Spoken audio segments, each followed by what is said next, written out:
Okay, let's talk about putting. You know, when I first started to learn about golf back in the 60s and 70s, I was always asking everybody, who's the greatest putter of all time? I always wanted to know so I could copy his style or his putter or something. And I got a lot of different answers. You know, a lot of people said Nicholas, the Golden Bear, he was the greatest putter of all time. Some people said back then Billy Casper. Billy won 51 times on tour, won a couple of U.S. Opens, won a Masters. They said, he was a great putter. They said he was the greatest putter of all time. Some people said Bobby Jones, the greatest amateur of all time. He was the greatest putter. Some people said Paul Runyon, Little Poison. Paul Runyon was only 125 pounds. Just a little guy, but he won 29 times on the PGA Tour, and he won 2 majors. And in 1933, he won 9 times. Amazing. Off the tee, he just butted the ball. But he was so good on and around the greens. They said Runyon. Nobody was as good as Runyon.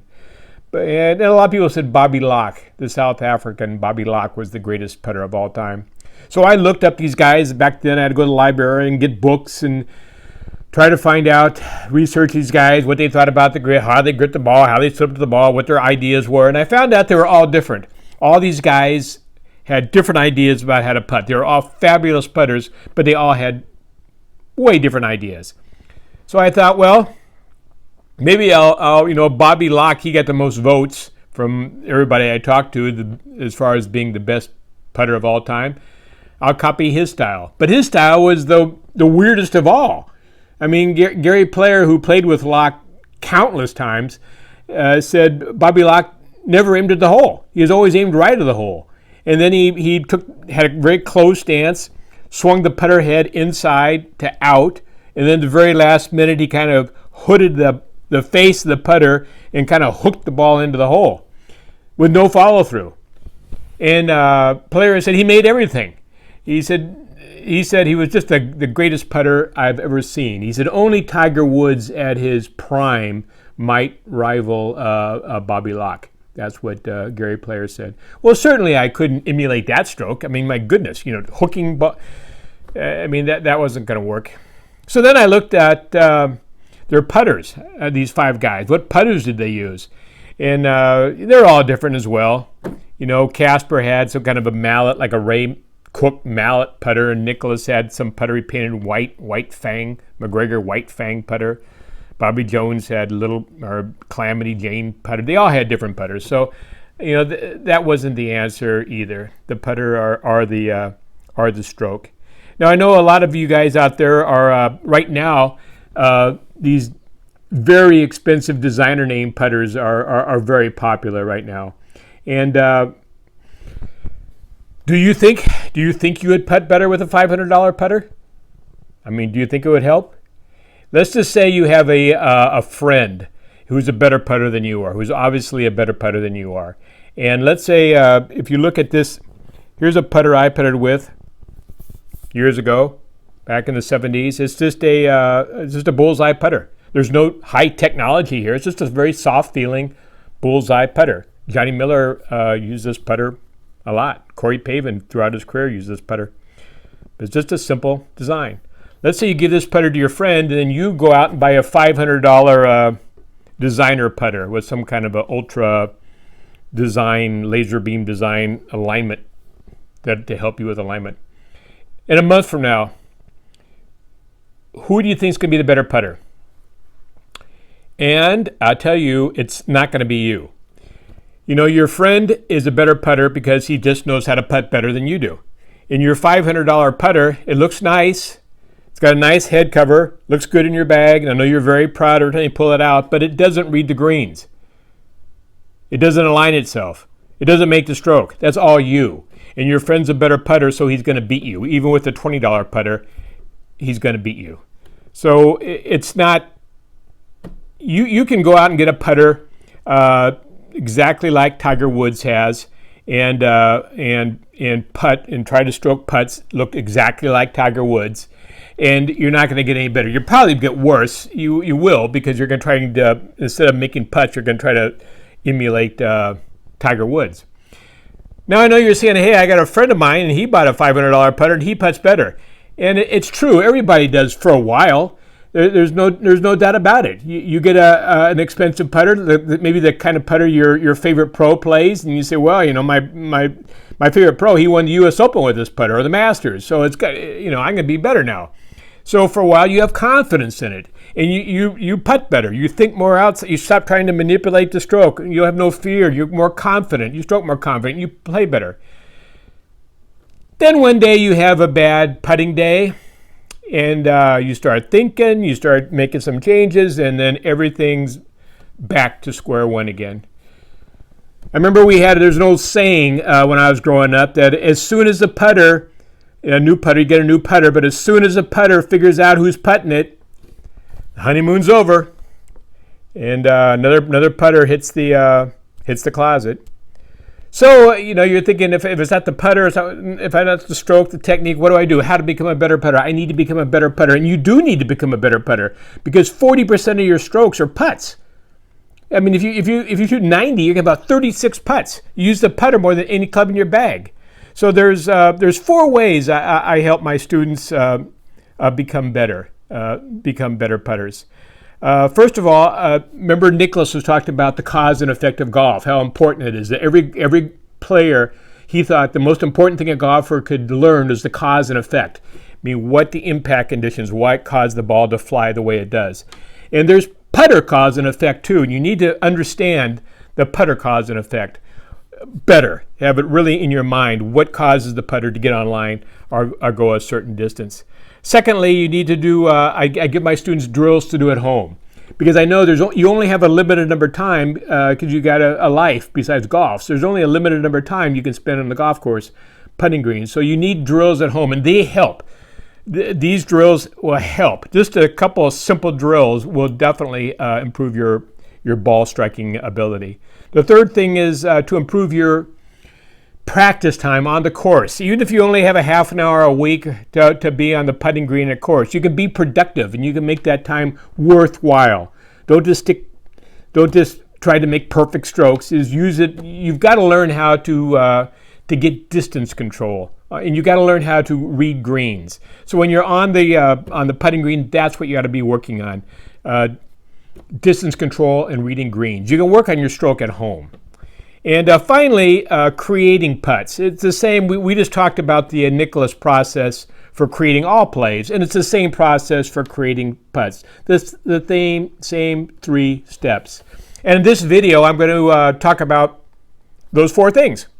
Just kind of give you an overview of those 4 things. We're going to start out with the impact, the Nicklaus's cause and effect, the putting cause and effect. I made a little drawing here.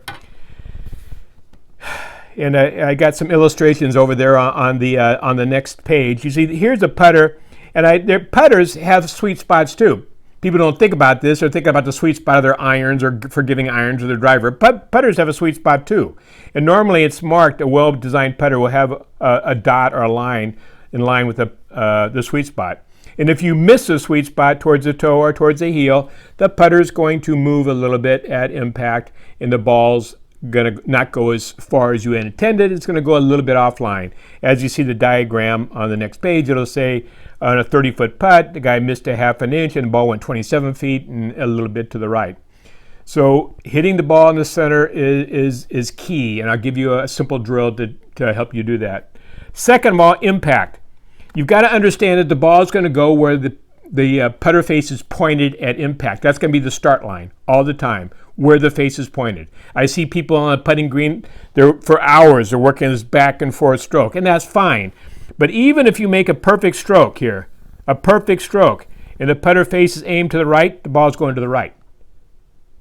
And if the putter face is aimed to the left, the ball is going to the left, regardless of your perfect stroke. The ball is always going to start where on the aim where the putter face is pointed.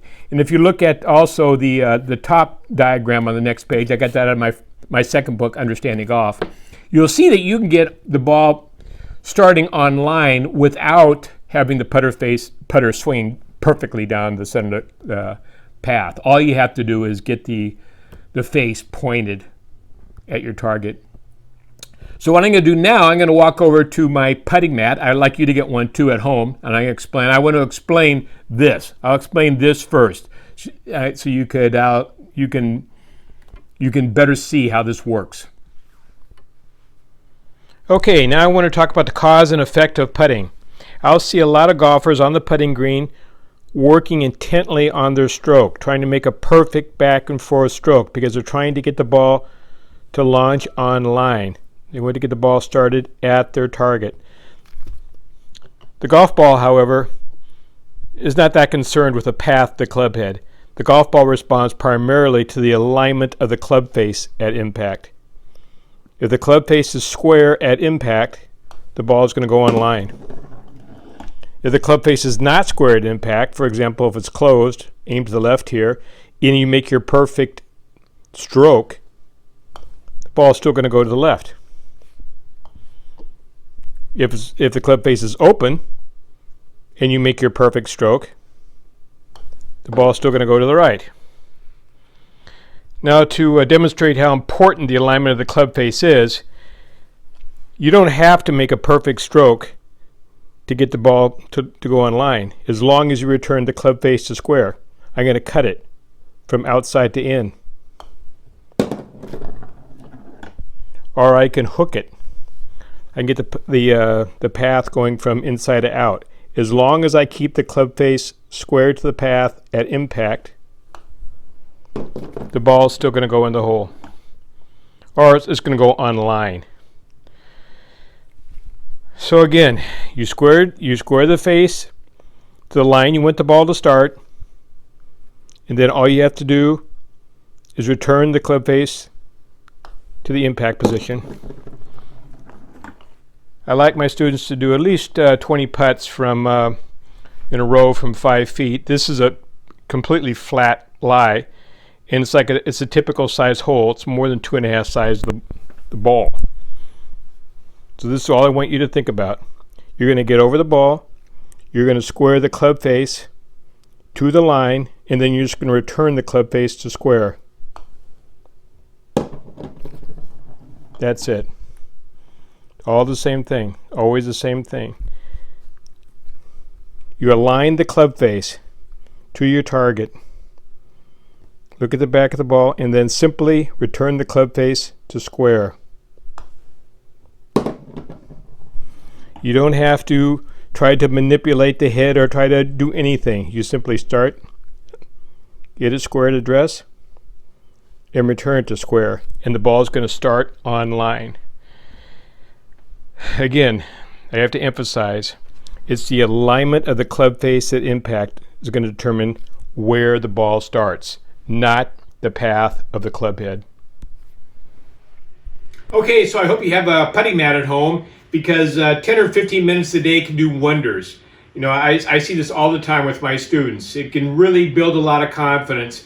You start making 10 in a row, then 15 in a row, 20 in a row, and you can take that confidence to the golf course. So now a second drill to add to the putting mat would be the gate drill. You'll see Tiger Woods use this a lot on the golf course, on the putting green, when he's practicing before a round.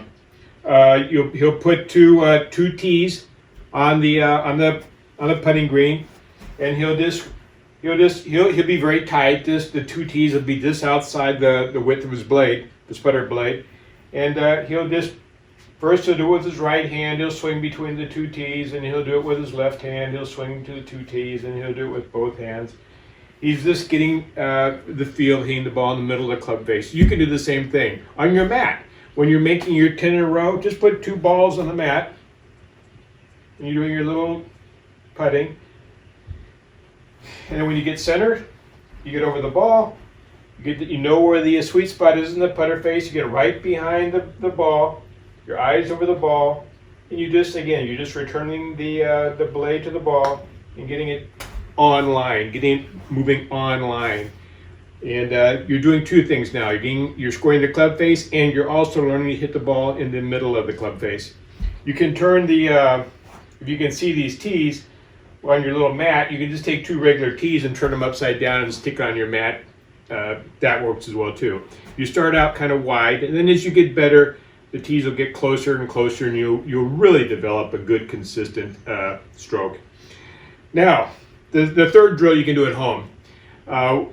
most golfers, they have a lot of hit in their stroke. They struggle with their distance control because on long putts, they tend to take a small backswing, and they got a lot of accelerating. There's a lot of hit in there. And then on little putts, they tend to make a big backswing and decelerate. So their swing is not rhythmical, it's not symmetrical. So to help you develop a more rhythmic, symmetrical stroke, you just use your little ball that I give all my students.